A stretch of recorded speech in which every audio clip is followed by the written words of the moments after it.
नमस्कार।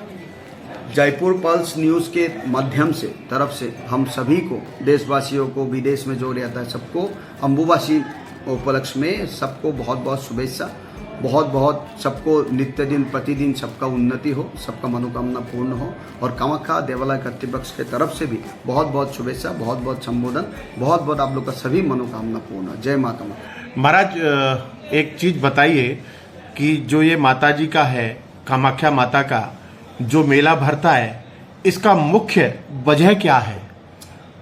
देखिए, जो अम्बुबासी होते हैं, नमस्कार, मैं हिमाद्री शर्मा हूँ। मैं एक कामाख्या मंदिर का दलोई हूँ, जो मुख्य पद को बोलते हैं। तो अम्बुबासी जो होते हैं वो पूरा साल भर में एक प्रक्रिया है, एक साल में एक बार होते हैं। जैसे औरतों में जो पीरियड्स होता है वो महीना में होता है, और यहाँ पे माँ का जो जननी है, जगत जननी है, जो प्रकृति है, उनका एक साल में एक साइकिल बन करके एक बार ये नक्षत्र के हिसाब से एक बार अम्बुबासी लगती है। तो ये नक्षत्र का ऊपर होता है। जैसे मृगशिरा नक्षत्र का चतुर्थ पाद शरण जाने के बाद जब आद्रा नक्षत्र में पहला शरण में ये प्रकृति आ जाता है, तब अम्बुबासी महायोग का प्रवृत्ति हो जाता है। प्रवृत्ति मतलब खूज जाता है, हम लोग खूज गया मतलब। तो ये जो प्रोसेस है ये 3 दिन और 3 रात का होता है। हालांकि इस बार थोड़ा जो नक्षत्र है, आद्र नक्षत्र थोड़ा पहले आ गया है, अर्लियर आ गया है। तो इसके वजह से ये 4 दिन और 3 रात का ये होगा, महायोग होगा। तो इसमें क्या होता है, जैसे प्रकृति रजस्वला होता है, इसका मीनिंग क्या है? अम्बुवासी।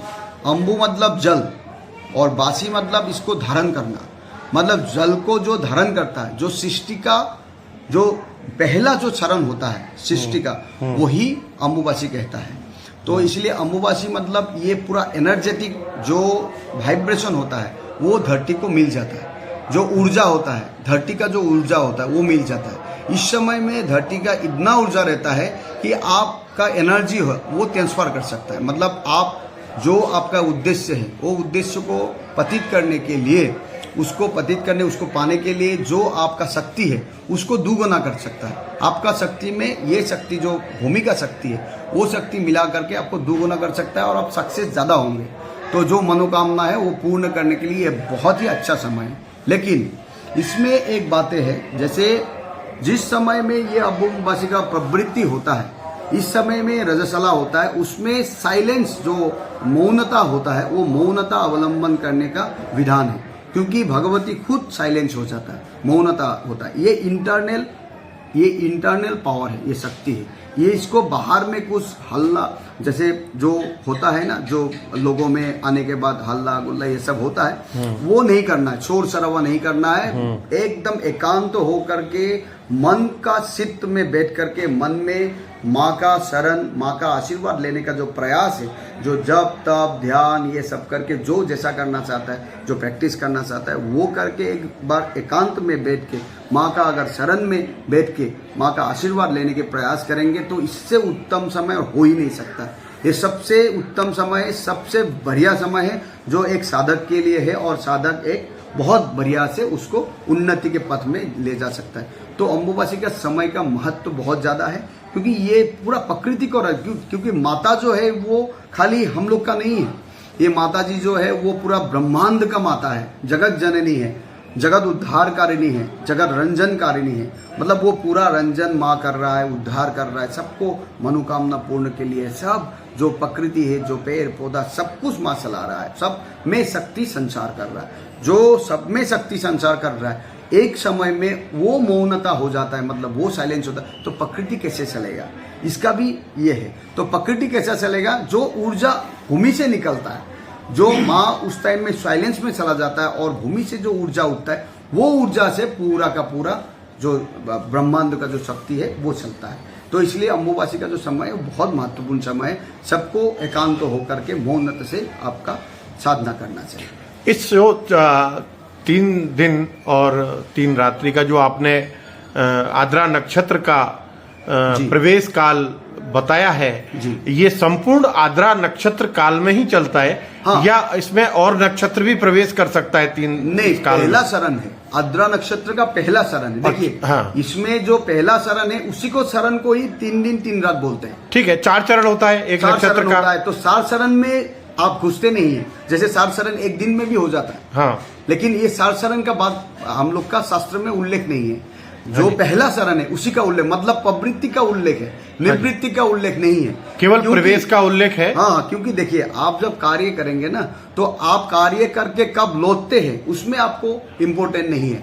कार्य प्रवेश। को करने के लिए जो समय चाहिए वो इम्पोर्टेंट है, क्योंकि कार्य करने के लिए एक उचित समय होता है, महत्वपूर्ण एक समय होता है। उस समय को हम लोग प्रवृत्ति माना जाता है, मतलब माँ का उस समय में हम लोग पहला शरण में आद्रा नक्षत्र में घुस गया, और निकलने का कोई कौन सा शरण में है वो हम लोग नहीं देखते। जब निवृत्ति होता है, अर्थात मतलब जो 3 दिन 3 रात कंप्लीट होने के बाद जो सूर्य उदय होता है, सूर्य राशि में उदय होता है, उसी राशि को उसी उदय को हम लोग निवृत्ति मानते हैं। होरा जी, 3 रात 3 दिन के बाद जो होरा होती है, होरा होते जो उस होरा को निवृत्ति मानते हैं। और उस निवृत्ति में आप जैसे इस बार 22 तारीख को कल मतलब आद्रा, 8 बजकर बिल्कुल।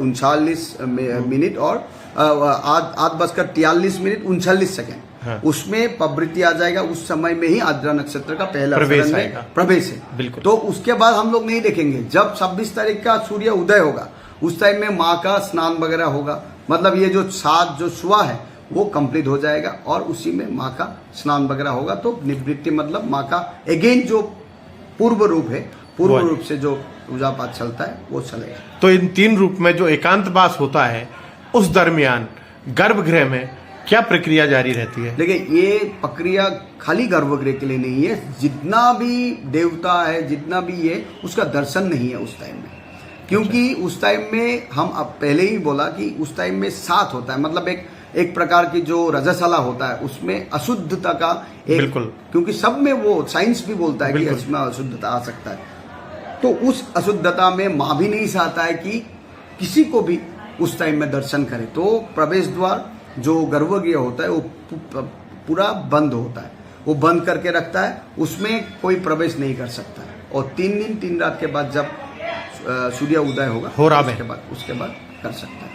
अच्छा, ये प्रक्रिया कितनी समय पहले से ये माँ कामाख्या का समय जो ये चल रहा है, प्रक्रिया कब से चल रहा है?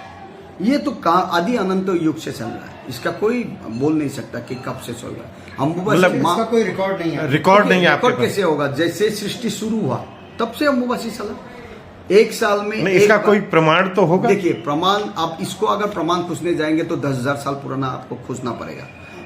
आपको कृष्ण को बारे में खोजना पड़ेगा, आपको माँ के बारे में पूछना, क्योंकि क्या है, जो प्रकृति रजस्वला होता है वो ऑटोमेटिक होता है। ये कोई जैसे हम लोग अभी जैसे एक उत्सव मुखी हो गया ये अलग बात है, लेकिन प्रकृति तो पूरा रजस्वला हो जाता है, और एक साल में यही समय में होगा, उसका प्रमाण प्रकृति दे रहा है। उस समय में बीज निकलता है, इससे आपको प्रमाण हो जाएगा कि अम्बुबासी हो रहा है, और कुछ देखना ही नहीं है। इस समय में बारिश गिरता है, इस समय में बीज निकलता है, इसीलिए बोलता है कि जमीन को मत खोदो, इसमें बीज को मारा जाएगा, मर जाएगा। जमीन में हाथ मत करो, भूमि पर हाथ मत करो, क्योंकि उसमें दुखेगा भूमि की, क्योंकि ऊर्जा लेके, जैसे मातृत्व होने के आगे, एक मातृत्व होने के आगे जो अवलंबन करना पड़ता है, वही चीज माता का जो रजस्वला होता है प्रकृति का अवलंबन करना पड़ता है। तो इसीलिए ऑटोमेटिक होता है, ये कोई करने वाला या दिखाने वाला या जानने वाला नहीं होता है, वो तो हम लोग नक्षत्र के हिसाब से होता है, इसलिए हम लोग को पता चलता है कि इसी नक्षत्र में हो रहा है। लेकिन प्रकृति अपने आप दिखाई देता है। आप खुद ही देखिए, जब से 7 इसका संक्रांति सूर्य अन्य राशि में आ गया, तब से आपको बारिश होकर के 7 में घुस गया। तो ये माँ अपने आप करता है, वो करने वाला माँ है, चलाने वाला माँ है। हम लोग सिर्फ एक करने, जो कार्य को आगे बढ़ाने वाला, जो निभाने वाला माध्यम है, और कुछ नहीं है, सब माता चला रहा है। देखिए, एक बात तो तय है, कोई भी चीज को, मैनेजमेंट को कहिए या आदमी का कंट्रोल कहिए, सब माँ देख रहा है। इसमें हम लोग का कुछ भी नहीं है, क्योंकि माँ अगर नहीं देख रहा है तो लाखों भक्त जो आकर के माँ का शरण छू करके जाता है या परिक्रमा करके जाता है, वो कैसे जाता है, वो किसका हाथ में है? एक मनुष्य को आप कंट्रोल नहीं कर सकता, तो लाखों लोग का कैसे कंट्रोल? ये माँ कर रहा है, ये माँ का इच्छा से हो रहा है, माँ खुद कर रहा है। माँ अपना प्रतिष्ठा, माँ अपना व्यवस्था, माँ अपना संचालन खुद करता है, इसे किसी का हाथ नहीं, सब कुछ माँ कर रहा है, जगत जननी हो। महाराज सबको एक देख चीज रहा है। एक बात बताइए, प्रतिवर्ष यहाँ कितना इंटेक रहता है भक्तों का? देखिए पिछली बार जो रिकॉर्ड हुआ वो रिकॉर्ड ब्रेक हुआ, 25 लाख के ज्यादा हो गया। इस बार और ज्यादा होंगे ऐसा कहने को, पूरा एक वर्ष में? पूरा एक वर्ष में तो बहुत ज्यादा। हम अम्बुबासी का बात, केवल अम्बुबासी का बात बता केवल रहे हैं। अम्बुबासी में जो 4 दिन में जो भक्त हुआ, पिछली बार 25 काउंट हुआ, 25 लाख। हाँ, और इस बार तो 25 लाख क्रॉस करेंगे ऐसा मान रहा है। तो बाकी जो डेली जो आता है उसका तो काउंट अलग है। देखिए गर्भगृह में हम लोग का सिर्फ 3000 लोगों का ही दर्शन हो सकता है। अच्छा। क्योंकि हम लोग का स्पर्शन जो है वो सिस्टम है। स्पर्शन में आदमी को समय लगता है, बढ़िया से जो मन में एक आदमी का रहता है कि हम ये बोल के आए माँ को, तो वो शरण छू करके बोल के आता है। तो एक सिस्टम है जो स्पर्शन का है, कहीं पर नहीं है, ये माता जी ने रखा है, माता का कृपा से हो रहा है। तो उसमें जो स्पर्शन का जो महत्व है, वो स्पर्शन का महत्व रहने के हुए हम लोग दिन में, एक दिन में, क्योंकि हम लोग का सूर्य अस्त होने के बाद दर्शन नहीं होता है, सूर्यास्त होने के बाद माँ शयन में चला जाता है, मतलब आरती होकर के शयन होता है। तो सुबह 8 बजे के बाद ही मंदिर को पथ खुलता है। तो इसलिए हम 3000 लोग ही दर्शन कर पाते हैं। तो बाकी जो मुख दर्शन है, माँ का जो मुख दर्शन है, जो मूर्ति वाला जो मुख दर्शन है वो करके जाता है, उसमें काउंट नहीं किया हम लोग। लेकिन ये जो 3000 लोग है वही गर्भगृह के अंदर में जा सकता है प्रतिदिन। अच्छा महाराज एक चीज बताइए जी। अभी प्रधानमंत्री मोदी लगातार तीसरी बार शपथ लिए हैं। मोदी जी ने काशी विश्वनाथ, अयोध्या राम मंदिर, उज्जैन महाकालेश्वर जैसे बड़े बड़े तीर्थ स्थानों का कॉरिडोर बना के उद्धार किया। इस तरह से क्या कामाख्या मंदिर का भी कोई ऐसा भविष्य प्लानिंग है? देखिए चीज़ों को हम लोग थोड़ा देखिए, डेवलपमेंट डेवोटिस का सही है, क्योंकि डेवोटिस आएंगे तो सुविधा लगेगा, ये तो बात तय है। लेकिन ऐसा चीज़ें है कि कामाख्या में जो जगह है, जो कामाख्या जो पीठ है, ये प्योरली रिलीजियस और साधना केंद्र है। मतलब एक प्रकार की बोल सकता है कि यहाँ पे आके लोग साधना कर सकता है, क्योंकि साधना का अभी जगह बसा नहीं रहा, बहुत कम जगह हो गया। और ये तंत्र का अंतिम जगह है, जो तंत्र का प्रैक्टिस करने का अंतिम जगह है। और इसमें एकांत होना और गुप्त रखना, थोड़ा थोड़ा ऐसा चीज़ें है जो कि रिलीजियस को रिप्रेजेंट करता है।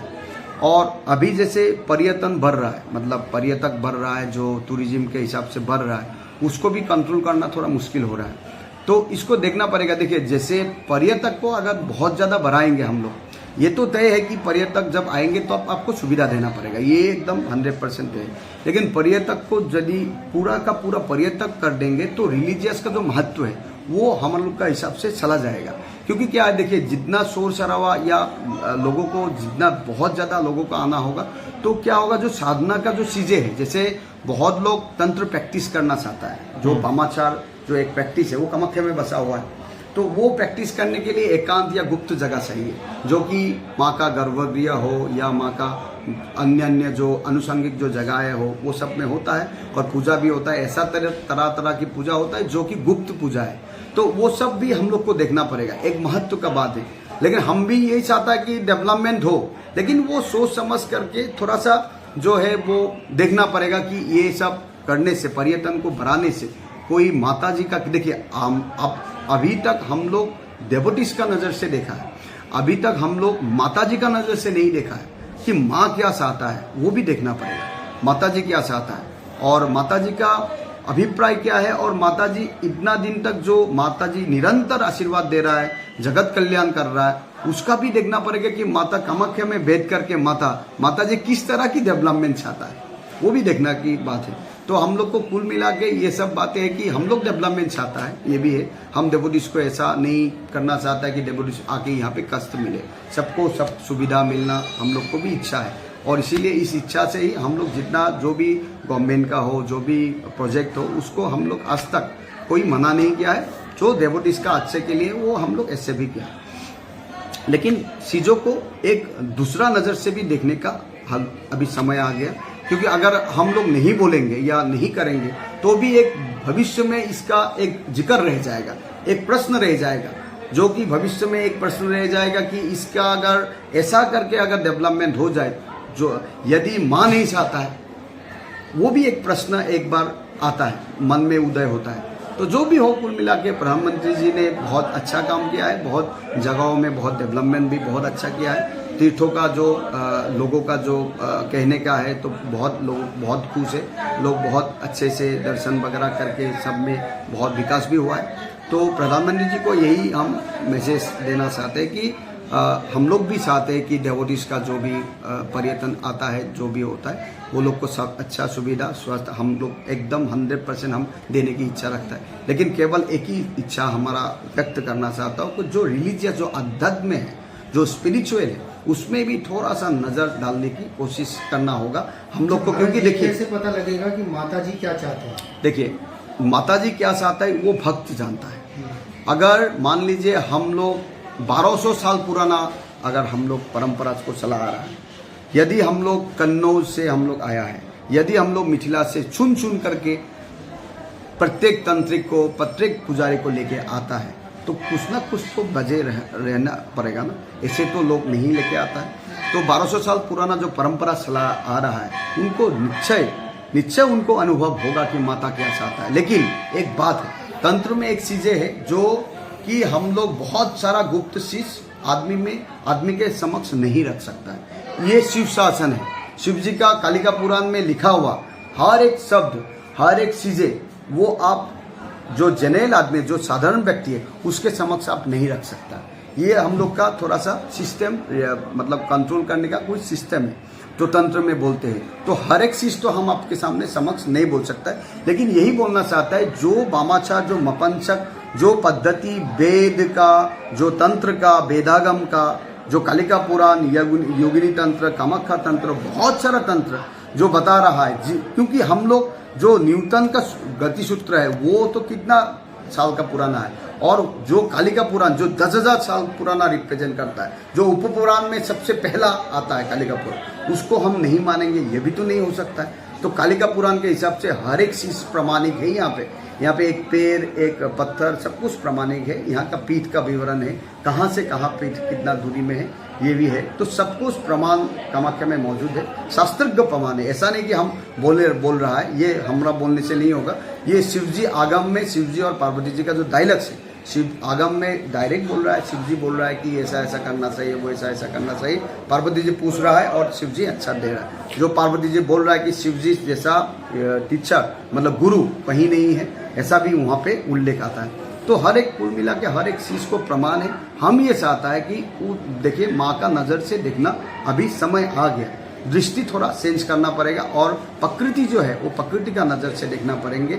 हम किसी से, हमको कोई गिला शिकवा नहीं है, हमको खाली एक ही चीज है, हमको थोड़ा चिंता है माँ के लिए। बाकी ठीक है, हम लोग जो चला रहा है, जैसे भी चला रहा है, हम लोग को भी सब लोग सहयोग कर रहा है, और गवर्नमेंट से भी बहुत सहयोग मिलता है समय समय पर। तो हम लोग को कहीं किसी से कुछ कहना नहीं है, खाली एक है कि एक बार माँ का प्रकृति का नजर से देखना बहुत जरूरी है। महाराज, एक और मैं प्रश्न कर रहा हूँ, तंत्र विद्या का कामाख्या माता से सीधा संपर्क तंत्र का है, और बगलामुखी भी तंत्र का सीधा संबंध है, इन दोनों में क्या फर्क है? देखिए, बगलामुखी जो है वो माता का एक रूप है जो अष्टम रूप को दर्शाता है। बगलामुखी जो है वो बहुत ही प्रचंड रूप है, जो कि शत्रु हो अपने, मतलब शत्रु मतलब ये नहीं कि बाहरी शत्रु, अपने में जो मन में जो शत्रु होता है, मन में जो द्वेष होता है, मन में जो बाधा होता है, वो सब उत्पन्न होता है अपने आप रिपु को। वो रिपु को नाश करने के लिए जो शक्ति का उद्भव हुआ है वो बगलामुखी माता है। वो बगलामुखी माता हर एक चीज का, ये जो जितना भी प्रॉब्लम, जो समस्या होता है, उसका निवारण करता है। तो बगलामुखी एक ऐसा रूप है जो माता का अष्टम रूप में भव्यता से प्रकाश होता है। तो ये रूप में क्या होता है, जैसे पीला कलर का सब कुछ ये करना पड़ता है, और तंत्र सब में है। मतलब ऐसा नहीं कि कामाख्या माँ का तंत्र अलग है, बगलामुखी का तंत्र अलग है। क्या होता है, जैसे जब शिव पार्वती जी पूछ रहा है कि बगलामुखी का नेचर क्या है, बगलामुखी कैसा दिखता है, तब शिव जी ये बोल रहा है कि बगलामुखी का ऐसा ऐसा है, चतुर्भुजा है, द्विभुजा है। तो ऐसा ऐसा करके बहुत रूप का वर्णन कर रहा है, और उसका यही अभिप्राय जो शक्ति का वर्णन कर, शक्ति का जो निदर्शन कर रहा है। मतलब शक्ति का आपको कैसे पता चलेगा, जब महिषासुर का दुर्गा माता वध करता है तब पता चलता है कि कितना शक्ति है। तो ये जब जो भय अभय, जो अस्त्र चलाना, शस्त्र चलाना, ये सब स्तोत्र में बोला जाता है, जैसे ये बोलने के बाद ऐसा लगता है कि ये शक्ति जो है ये प्रसन्न है, इस शक्ति का ऊर्जा से लोग काम कर सकता है, युद्ध कर सकता है, मतलब जीवन युद्ध में सक्सेस हो सकता है। ऐसा करके जो सबका अपना अपना नेचर है, बगलामुखी है, काली माता है, तारा माता है, छिन्न मस्तिका है, भैरवी है, मातंगी है, कमला है और 10 महाविद्या का ऐसा करके रूप है, त्रिपुरा सुंदरी है माता है। तो ये जब जो रूप है ये एक एक रूप एक एक को दर्शाता है। प्रसन्न शक्ति, सब प्रसन्न शक्ति है, एक एक शक्ति पूरा ब्रह्मांड के समान है, एक एक शक्ति पूरा ब्रह्मांड में। देखिए जो जैसे जिसका समस्या है वैसा एक एक शक्ति होता है, अपने में भी बहुत कुछ समस्या होता है, सबका जीवन का अलग अलग समस्या होता है, तो अलग अलग समस्या का अलग अलग समाधान है, तो समाधान के हिसाब से वो नेचर अलग अलग शक्ति को दर्शाता है। 10 दिशा में 10 महाविद्या है, जो शिव जी कह रहा है कि 10 महाविद्या जैसा कहीं शक्ति और नहीं है, ये 10 महाविद्या ही शक्ति पूरा संसार को संचार कर रहा है। महाराज एक लास्ट प्रश्न मैं पूछना चाह रहा हूँ, आपका ये ट्रस्ट है और एक गवर्नमेंट का कोई इस पे हस्तक्षेप है? नहीं, यहाँ पे हस्तक्षेप नहीं, क्योंकि देखिए गवर्नमेंट खुद बोल रहा है कि जैसे हम लोग जो मैनेजमेंट है वो बढ़िया से चला रहा है, और ये मैनेजमेंट देखिए आज का नहीं है, ये हम बोला ना आपको 1200 साल पुराना ये सिस्टम है।